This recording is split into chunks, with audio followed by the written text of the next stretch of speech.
Hey y'all. So I'm back for another for the beginning of the second part of season 6 of Marriage Huntsville, episode 16, Innocent Until Proven Keke. Y'all, this episode I have to be honest. I think I'm glad they gave us a break because I was kind of getting tired of it for a second. But it's also that um this they seem to just give. They keep giving in the weirdest and the worst ways. Anyway, so they start the episode showing a clear security camera shot of Keke supposedly stealing what I thought was Walmart, but apparently it's Home Depot.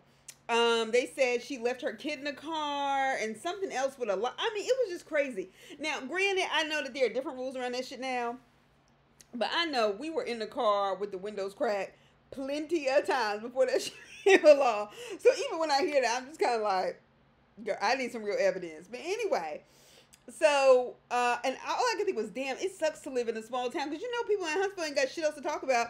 And then this show be the center of the world. So people know her. And her and Tisha had the same goddamn face.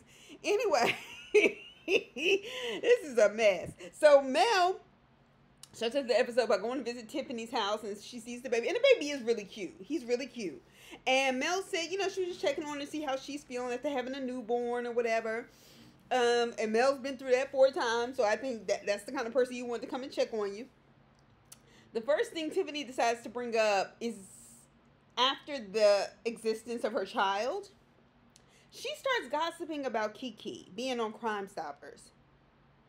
And Tiffany was like, y'all kept telling me to give her a chance, but look, now she's on Crime Stoppers. And Mel was like, I'm not doing this with you. And you can't believe everything that comes across the TV screen. Mel is like me talking to anybody that gossips and talks too much. I say less. I don't say much. I just be like, I don't believe it. I don't know about it. Or I just don't say anything. I just look at them. I'm notorious for that. Because messy people like Tiffany will take 1, 2 words that you said, remix them, throw them around, spin them around, stir them in a pot, and make fucking gumbo out of it. It's crazy. Like, I'm like, you just had a child and you still, your attention's not on your child. It is on making someone else look bad on TV. You are still a gossipy bitch. Like, I know that people don't always fundamentally change, but I have seen enough women in my life give birth to babies, and it really, people are different. Women are often very different after they have their first child. I do see a different kind of compassion, different kind of maturity. But Tiffany was already a mother, and so she's still a bitch. So Mel was like, I'm not doing this. No, we got this. So Tiffany was like, I'm worried about my brand. And basically that we're all mothers and all our brands affect each other, this, that, and the other. She's new to this group and then you're stealing. Tiffany, I don't know what the fuck you do. All we know is that you got fired from the Huntsville, Birmingham, whatever the hell it was, Chamber of Commerce. We don't know shit else about your line of employment. Okay? I'm not the only one lost. Tisha is lost. Kimmy is lost. Okay? We don't know what the fuck you do. So, brand, bitch, I don't understand. No, you're trying to find a way to pull this woman down. Now, whether she did it or not, I still think you're being a bitch trying to find a way to pull that woman down. And that's some whack ass shit. It's some bitchy shit, and I don't like it. Okay? And if it's true that all y'all's brands affect each other, well, bitch, tell me why Mel is dusting everybody on this motherfucking cast when it comes to business. Why the fuck is Martell wondering where the hell he gonna lay his head tomorrow night? If Mel's brand affects everybody else's, if it affects it, then shit, y'all should all be winning. But right now, Mel is straight dusting y'all's ass. She is straight Sha'Carri Richardson right now. Anyway, then she has Mel record a video of an invitation for people to come and see her baby reveal. Y'all gonna have to cut this out. Now, I know I don't have kids. I dealt with the gender reveals when those things came. That can be nice. It's a little extra to me, but I've never had a child. So, which is really the sip and see that we saw on Real Housewives of Atlanta, which I, having been a Georgia peach myself, and a woman who grew up in the South, a girl who grew up in the South, I had never heard of a fucking sipping seed till that show. But anyway, but y'all gonna have to cut this out. Just say come over and see the baby. And you know what? As far as I'm concerned, Tiffany, you got your priorities fucked up. Because I'm trying to figure out why you would have a fucking sipping seed. Here we are, barely through a pandemic, okay? That's barely endemic. I'm going to get another booster on Monday because God knows what those kids will give me. And the numbers are going up in COVID, particularly in New York. So you tell me why you would have people come over your damn house, okay? The people of the cast, the goddamn camera crew, all in microphones and shit around your baby. Yeah, worry about your own house. Anyway, so we get Courtney and Marceau. So Courtney comes to see Marceau at Black. And Marceau said he wasn't expecting him. And you know what? Courtney didn't owe him that. You did disrespect his wife. I don't care how I feel about Stormy. That ain't the fucking point. You disrespected his wife. You popped up on her disrespectfully out of nowhere. And I guess Courtney decided he would return the favor. And Courtney the kind of scary type. I'm going to tell you, anybody that don't act mad when you tell them something like that, but then go do some crazy shit, watch them. Okay, so, and Marceau starts drinking. I was like, Marceau, you getting mighty, mighty nervous, brother. Anyway, so he also starts backpedaling like a motherfucker in the confessional, saying that Stormy must have misconstrued something. Courtney came down here. No, motherfucker, you know what you did. You wasn't expecting to face no man. I guess he said, I ain't no bitch like Martell or Maurice. I don't play that shit. Nah, bruh. Some men actually defend their spouse. Okay, they ain't gonna let you get away with that fuck shit. And honestly, I ain't even here for Courtney and Stormy like that, but I'm here for this. All right, so Stormy was not wrong in that situation. That's some bullshit. Marceau, you a lying motherfucker. This is about $100. First of all, don't get me wrong. If somebody owed me $100, I want it. Okay, but y'all never mention that to those people. It's giving broke. It's giving I wanted a scene. It's giving I thought Stormy was an easy target because she was a woman there representing her business with no man around to take up for her. And Courtney was not the one. He may not have been there that day, but he showed up at Black on his own. And that was a bitch move you pulled, Marceau. So Marceau is used to lying to people like Tisha and other assholes like Maurice and Marceau. And he thinks he can talk to other men like that because nobody usually checks him in his shit. And Courtney was not having it. Courtney was like, you always coming for women. And he said Marceau needs to worry about his business and not women's business. Maybe some of y'all who didn't grow up in the South may not be used to hearing them kind of phrases. But where I'm from, men are supposed to stay out of women's business. Men deal with men and women deal with women in those regards. And I do think it's appropriate. Because I think the fact that men can be domineering and men yelling at women, I find that inappropriate. I find that dangerous, and it often leads to other intense situations. I don't like it. I don't think it's appropriate. And Marceau, why you trying to be Mr. Chauvinist, sexist asshole? You real bitch made right about now.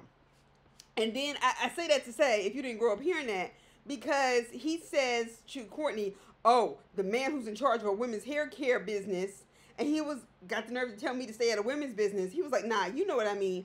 First of all, it's not the same goddamn thing. If you knew anything about business, Marceau, and certainly about hair, most hair companies are owned by men, despite the fact that women do the chemical work, so on and so forth. Okay, so maybe you need to get your shit together. And like Courtney said, I got millions. I got to worry about no $100. It's the principle of the thing. I never thought it was about the $100. It's the fact that you coming up there where she's trying to help you do something for the community. When she said that was the reason why they even wanted to participate. Then all of a sudden, Courtney tips the waitress $100 and says, don't give him nothing. And he said, it's not about the money. And I know it's not about the money. It's about the principle and about you disrespecting his wife. And you lied. You were not honest with people who came. You thought Stormy and them have it, so they should give it. That's not their money to give you, motherfucker. Shit. Anyways, then we get Kimmy and Tisha. So Kimmy is checking in on Tisha about the fallout from the restaurant. And Kimmy said it is the first time she's been in their new spot. And she said it's cute for whatever it's for. Okay, Kimmy, I caught that. But anyway, because that shit don't make no sense. All right, so they moved in, like, not a little apartment, but compared to their house, it's a smaller apartment or whatever. Tisha said all she can do is think about their house, like, shit, da, da, da. And I'm like, and Kimmy said, well, how's it coming? And she was like, do y'all have deadlines for anything? And Tisha was like, no. Kimmy said, look, you are a better woman than me. First of all, Tisha, everybody, and maybe not everybody, but most people know what it is to have financial situations. If y'all's money is funny and y'all's change is strange, sometimes you got to downsize. I get it. I ain't laughing at you for that. I grew up real poor. So you ain't said nothing but a word. But baby, if y'all are putting money into building a house, or even pretending like you're building a house, at this point, if y'all don't have any deadlines, bitch, go buy one. Just buy a house. Mel's doing this by herself with 4 kids. She got more kids than you and no husband. I'm waiting. Maybe if Marcel wasn't being a bitch-ass motherfucker following Stormy around, y'all had something. But Kimmy, this is the other part of it. Kimmy, both of y'all, don't say, oh, you're a better woman than me. Like, your situation is so much better. Y'all take up for y'all's husbands on fuck shit. We saw that bullshit-ass interview that everybody looks at y'all like, why are y'all defending these chauvinistic, selfish bastards? Anyway, so don't act like your situation is just so much better. And we're going to get to that in a second. Because you going through cancer and worried about Maurice not being sexually satisfied and stepping out, he's not a good man if that was your concern throughout that process. I didn't even appreciate, because breast cancer, one of the biggest factors in leading to it is stress. And black women get it disproportionately. And you're a nurse. And at the point in which I know your husband has heard that, and that was told to him, that should have been all he needed to know. Because that says to me that if you would have lost your life in the process, I'm like, what the fuck? Anyway, so Tisha was going off about how Tiffany and her got into it. Then they got into that. And she said, I still don't know what Tiffany does. And Kimmy said, if you pay me $1,000, I still couldn't tell you what she does. Shit, I've been watching this show for 6 seasons. I can't tell you what she does. She won on all 6 of them, but that don't matter. You get what I'm trying to say. So we don't know what she does except for staying in people's business. Trying to keep this bullshit check. She probably made less than me. Girl, I'm educating the future, though. Don't worry about it. So then Tisha brought up Keke. And she said, I know you saw it. And Kim was like, yeah, absolutely, I saw it. And she said she hopes she's not back on pills. And Tisha, while I understood where you were coming from in the confessional, saying that I don't feel responsible for my cousin anymore, because I know how it is to feel responsible for your family members and things like that. But you also didn't have to initiate the conversation about your cousin on camera. You should have made Kimmy do that. Because then it just seems mean and insensitive. Because if she is back on pills, she has an addiction. And an addiction is an unfortunate circumstance, and it's considered a disease, but a Center for Disease Control, and something you cannot help, and it has control over you and not you it. Okay, so I thought that was insensitive. Anyway, moving on. Martell and Chris Fletcher. Now, see, this is telling, and you know what? I'm glad Chris Fletcher has stayed in Martell's life so we can see how he is a fuckboy even with his friends. And granted, I ain't surprised. But I think it's important that we show what kind of fuckboy he is on a regular basis. So Martell starts acting like a bitch, saying you need to remove your shoes and put on booties to come into my house. Okay. First of all, as we progress through the conversation, nigga, excuse me, Lord. Ninja, this ain't your conversation. I mean, your house. 2, I wouldn't have called you a bitch until you said put on booties. You're supposed to just have booties in your pocket. What? I understand taking off your shoes at the door, not booties. Don't play Martell. Oh my God. I do not like him at all. At all. So Chris was clear and direct. I gotta give it to him. And he said that at the table. He said, last time I saw you, I was subpoenaed to. He said, no, we gotta address this shit. We gotta address this shit. Okay? Chris was like, honestly, that was fucked up. He said it pissed me off and it pissed my wife off. He said, I told you, look, we're not going to pick sides. We're still friends with you and we're still friends with Mel. And I think that is the most mature way you can handle that. They're both the parents of 4 children who Chris and Nell have obviously been around. They mentored them when they were married for 14 years? Like, you know what I mean? Like, to pull them into that is one of the most selfish things you can do. Unless it's absolutely necessary. And it was not. Martell, your own mother went and dogged Mel out. You full of shit. So Chris is telling him about moving out of the house he's in, that he does not own, that he has not bought, that he is renting. He's in a month-to-month lease. Martell, let me tell you this. And I didn't like it when you said it. I was offended by it, maybe for personal reasons, nevertheless. When you kept saying, Mel, well, I took you out the classroom. I took you away from being a school teacher. And I put you in this position to make money. Da, da, da. Like taking all the credit like a good abusive narcissist does. And I don't necessarily mean like punching or anything like that. I just mean like emotionally by like trying to make her feel like she's not worthy. And as a school teacher, I remember even Mel went off him. Mel was like, you say something about being a school teacher like it's a bad thing. Martell was a special ed teacher. Like, why are you talking down on it? I personally don't appreciate that because I know how hard it is to be a teacher. Anyway, so, but for somebody who took Mel out the classroom and helped her make all this money, where's your money now? And fuck the bullshit. It ain't going to child support like that. You ain't shit. Mel was making that money and now we see it. But see, see how the Lord worked? You ain't got to tell everybody everything you doing because he'll just show them. Woo, child. Because we see Mel is straight winning. All right. You can tell when Martell is lying because he starts acting stupid on purpose. And he's expecting Chris in that scene to let him stay in a house that Chris Fletcher as a professional is trying to sell. And Martell's about to get kicked out because he's overstayed his lease.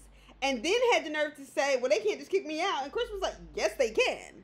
So he admitted to knowing in a previous confessional, because you know that they showed it, right? When he was talking about, yeah, about 6 months to get out. So Martell said, well, I asked you for another place to stay like a week ago to find a house. And Chris said, look, I couldn't. I didn't have anything available. Yeah, but Martell, you said you asked him a week ago. Here you had 40 days managed to be in a house past the deadline. How dare you act like this is this man's fault? He takes no responsibility for anything. Anything. Mel's was on the macro level. What we're seeing with Chris Fletcher is like a micro level because he's a friend. But it's that same bullshit. So he said, Chris, as a friend, well, you should have asked for extra time, even as a realtor. He was like, you think I didn't do that? And I was thinking to myself, motherfucker, it's not his job to pay your bills. It's not his job to take responsibility for you having a place to live. You a man, a grown man. But see, you one of them men Tyler Perry is trying to convince black women that we need to put up with. When I heard that, let me just go ahead and just interject since everybody else done said something about it on the internet. No, it is not my job as a woman to say, oh, he can only pay the light bill, but he's good to me anyhow. How is he good to me? First of all, if all you have is enough money to pay a light bill, that's bullshit. You can't pay a light bill because that money is going to food. Yeah, see, that's what you know when you have to pay all your bills. And you do pay all your bills. So if you can only pay a light bill, I can tell you right now, you can't do nothing else for me but stress me the fuck out. And black women get fibroids, breast cancer, and this is for real, I'm not even joking. That shit pissed me the fuck off. And Martell is one of those men. Sorry, bastard. And he was like, so what do you expect me and my kids to do? Go to a motel? No, motherfucker. He expects you to get a job and take care of your goddamn kids. That ain't his problem. He passed that point in life. He ain't even got to worry about that. You was doing this. You doing that. You starting a suit line. That's how I know you wasn't taking care of business when you were married to Mel.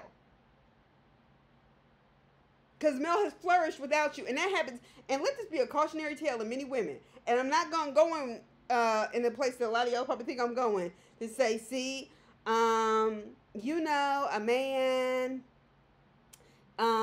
you know, can bring you down, this and the other. Let me tell you something. If anything, get out of a relationship that's no good for you. And I know it takes a second sometimes to get yourself together, get your stuff together, emotionally, put your money away or whatever.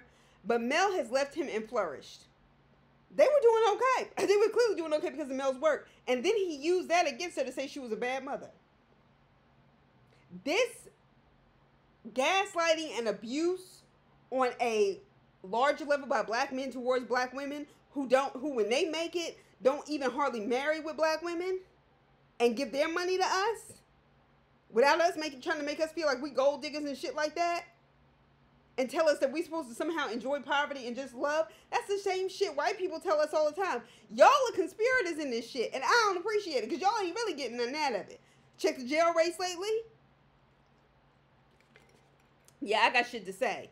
Talk about so your kids ain't gonna have no place to stay. The fuck they don't. They got a place to be. That big ass house Mel bought for her kids with her money that she worked for. Good. Anyway, so Kimmy and Maurice. This shit pissed me off too. So they were riding bikes together. That shit was whack, but whatever. So Kimmy and Maurice start gossiping because that's apparently with what the Scott brothers like to do with their wives. So she's complaining that everybody didn't pay the $100.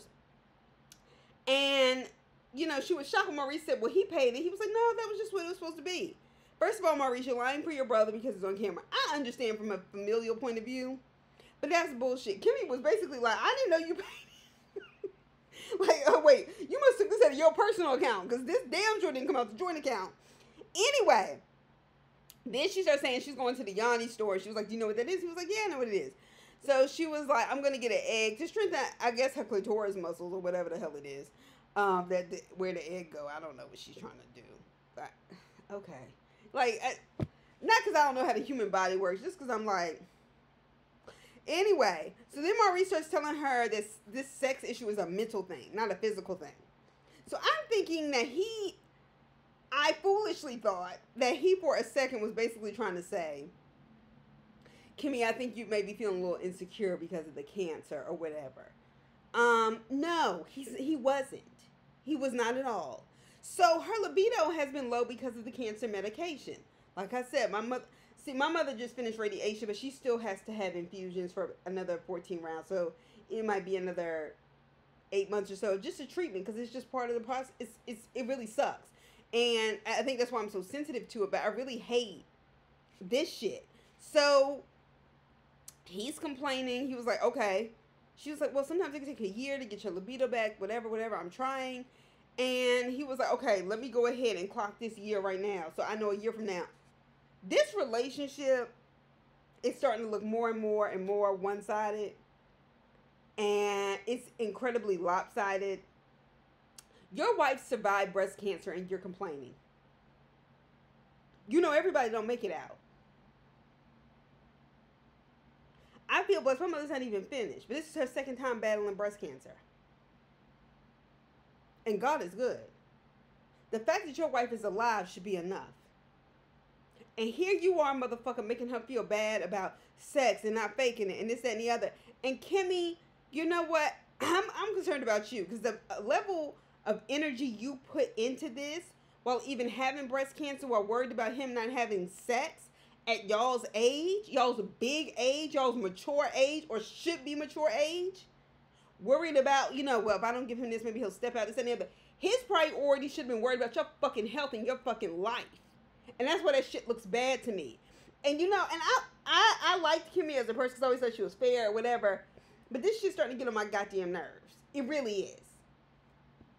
Gosh, it looks bad because it is bad. So Stormy and Courtney, two people I don't like, but they wasn't wrong. But I'm glad Courtney went up there and showed up. You know, Courtney, you may be growing on me. I don't want to say it too soon, though, because, you know, somebody always tried. So they're packing orders. So for somebody who has a multi-million-dollar business, Stormy, y'all don't ever seem to have y'all shit together. Now, people's orders get messed up and they packing it without employees for a multi-million-dollar business. She in there doing it. And we can say, oh, yeah, well, she's a real hands-on, you know, kind of person. I ain't going for that. Stormy do too much pontificating for me to go for that. Anyway, now I can believe that about Mel. Because Mel be hands-on with her shit. And her shit be thriving, okay? But Mel comes off as likable. Even the people that don't like her don't matter as much. Because she comes off by and large likable. Like a professional. Even like, I'm not into real estate. But when she starts talking about stuff, I always learn something. That's not my thing. Hell, I'm in New York. I probably won't ever own no real estate. Anyway. I shouldn't say that. Maybe I can have me a house back down in Atlanta or whatever. One of these days when I'm like 70. Anyway, so people's orders getting messed up. Anyway, so Stormy can't tell me nothing about hair. Honestly, I don't be checking for hers. So they talk about Stormy and Tisha's fight. She's telling Courtney about it. And she told how she started the conversation by saying, I'm really sorry how Marceau came to you. But I want to let you know. I didn't like how you talked to him either. She was like, when somebody starts saying, I'm going to let you know, you can't let me know shit. And Stormy, you do seem like one of them ignorant ghetto bitches who would think that every time somebody says that. But in this case, I understood. Anyway, Stormy and Courtney were like, Marcel is bad that Tisha was agreeing with Stormy. And I think so too. She was like, and then all of a sudden he started staring Tisha down. And then she kind of backed down. And Stormy was like, I don't know what you're going through. Now, let me tell you what kind of made me go. Now, I don't know what goes on. And I'm not suggesting this between Marcel and Tisha. But women judging other women in those relationships with men in that way, you have to be careful. Because you don't know what goes on behind closed doors. And then trying to shame people and embarrass them for the way they interact with a man that makes a constant effort to be domineering and purposefully sexist and embarrass her. You don't know what she's going through. And I feel like women have to be very careful because that's what makes other women ashamed. And before we know it, they in a situation so deep, so far, so wide, we don't even know how to help them. I'm not saying that is the case with them, but you need to be careful with it. And Stormy, by the way, you are still ugly and your nose and lip are still too closed. But I'm glad we ain't had to see your sorry ass mama. So then they start gossiping about Tiffany's baby reveal, and she shows Courtney Crime Stoppers. She was like, you ain't hear about it? And he was like, no. I was like, bitch, y'all live together. He don't be paying attention to that bullshit. He ain't here for that. And apparently nothing else is going on in Huntsville. So Stormy, don't say stuff like she's a human being and she doesn't care about why she would do that. But bitch, you gossiping about it in front of OWN network's cameras. Don't play with us. Okay? I could have respected it more if it would have just come up in a more organic way, but instead it did not. So Mel and Keke meet up. And Mel is making her rounds, clearly, because she done been to see Tiffany, and now she's going to the other spectrum and going to see Keke.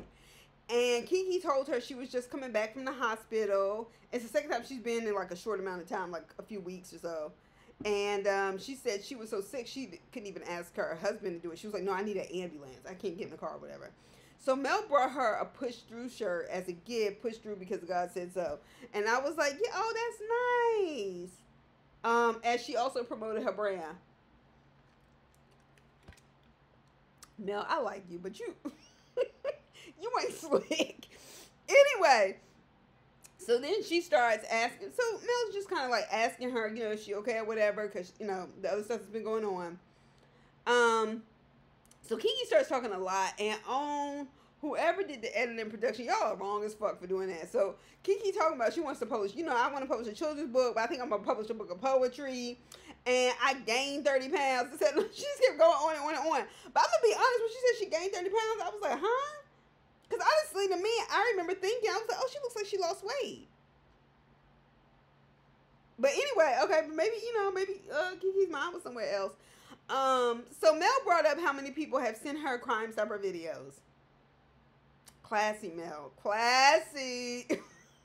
But, you know, as a friend, you got to kind of keep your ear to the streets or whatever. So by the time we got to this episode, at the end of this episode, she hadn't been charged. And honestly, it's easy for things like that to take a life of its own, especially in a small city when people don't have nothing to talk about, and small towns never let you forget, okay? That's why some people got to leave them, and that's why some people stay there, because they're just comfortable staying shit. But it's also easy for things like that to take on life of its own in a place like Huntsville with a show as big as this, despite the size of the city.